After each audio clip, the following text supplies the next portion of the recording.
नमस्कार दोस्तों, आशा करता हूं कि आप सभी स्वस्थ और सुरक्षित होंगे। आज मैं आपके सामने एक ऐसी घटना लेकर आया हूं जो आपकी रूह को झकझोर कर रख देगी। यह घटना इतनी भयावह और दर्दनाक है कि इसे सुनने के बाद मैं खुद कुछ देर तक सोचने पर मजबूर हो गया। यह कहानी एक होटल के कमरे में घटी, जहां की स्थिति देखकर हर कोई सन्न रह गया। एक साधारण सी शाम, होटल के स्टाफ को जब एक कमरे से लगातार बदबू आने की शिकायत मिली तो उन्होंने दरवाजा खोलकर देखा। अंदर का दृश्य इतना भयानक था कि स्टाफ का सदस्य चीखता हुआ बाहर भाग निकला। जब होटल स्टाफ कमरे में दाखिल हुआ तो उसे बिस्तर पर खून से सना हुआ कंबल और पास में एक लड़की की अधनग्न लाश दिखाई दी। कमरे में खून बिखरा हुआ था और बदबू इतनी तेज थी कि वहां खड़ा रहना भी मुश्किल था। यह लाश माया नाम की एक 19 वर्षीय युवती की थी, जो अपने जीवन के सबसे खूबसूरत वर्षों में थी। पुलिस को तुरंत बुलाया गया। मौके पर पहुंचकर पुलिस ने जांच शुरू की। यह स्पष्ट हो गया कि मर्डर कई दिनों पहले हुआ था, क्योंकि लाश बुरी तरह सड़ चुकी थी। लड़की के शरीर पर करीब 15 से 20 बार चाकू के घाव थे। यह एक सामान्य झगड़े के बाद हुआ गुस्से का कृत्य नहीं था, बल्कि एक सोची समझी पूर्व नियोजित हत्या थी। पुलिस ने होटल के सीसीटीवी फुटेज और माया के फोन रिकॉर्ड्स खंगाले। जांच में सामने आया कि आखिरी बार माया जिस व्यक्ति के संपर्क में थी वह आरव नाम का युवक था। आरव और माया के बीच लगातार कॉल्स और मैसेज हुए थे, जिनसे यह साफ हुआ कि दोनों के बीच काफी करीबी रिश्ता था। लेकिन इन संदेशों में ऐसा कुछ भी नहीं था जिससे किसी बड़े झगड़े का संकेत मिले। घटना के दिन आरव ने बेंगलुरु रेलवे स्टेशन तक की कैब बुक की थी।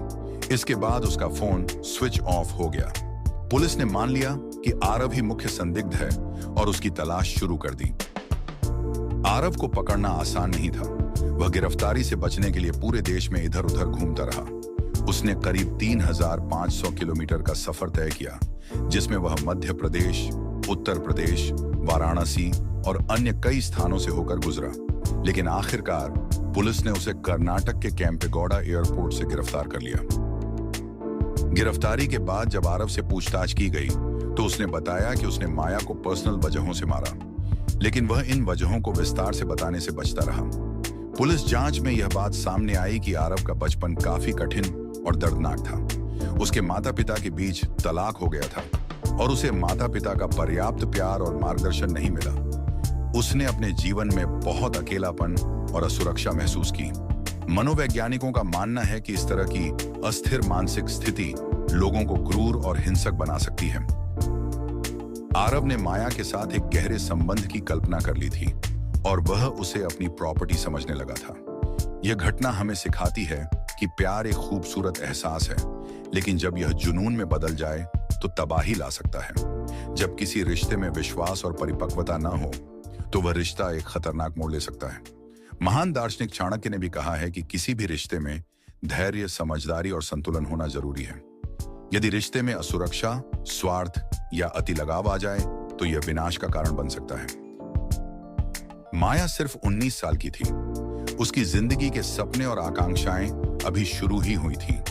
लेकिन एक गलत रिश्ते और आरव जैसे मानसिक रूप से अस्थिर व्यक्ति के कारण उसकी जिंदगी खत्म हो गई। यह घटना हमें यह सोचने पर मजबूर करती है कि हमें अपने रिश्तों में कितनी सतर्कता बरतनी चाहिए। आरव के मामले में यह भी स्पष्ट हुआ कि उसके व्यवहार के पीछे एक गहरी मनोवैज्ञानिक समस्या थी। कई बार जिन लोगों को बचपन में प्यार और समर्थन नहीं मिलता, वे बड़े होकर अपने रिश्तों में अत्यधिक असुरक्षा और अधिकार की भावना विकसित कर लेते हैं। यह घटना न सिर्फ एक क्रूर अपराध की कहानी है, बल्कि एक चेतावनी भी है। अगर हम अपने आसपास के लोगों के मानसिक स्वास्थ्य और भावनात्मक स्थिति पर ध्यान दें तो शायद ऐसी घटनाओं को टाला जा सकता है। दोस्तों, यह घटना एक सबक है कि रिश्तों में हमें धैर्य, परिपक्वता और एक दूसरे के प्रति सम्मान बनाए रखना चाहिए। प्यार एक खूबसूरत भावना है, लेकिन यह जिम्मेदारी और समझदारी के बिना खतरनाक साबित हो सकता है। अगर आप नए हैं तो हमारे चैनल को सब्सक्राइब करना ना भूलें और साथ ही बेल आइकन दबाना ना भूलें, ताकि आपको हर नई अपडेट तुरंत मिल सके। साथ ही वीडियो को लाइक करना और अपने दोस्तों के साथ शेयर करना ना भूलें। धन्यवाद।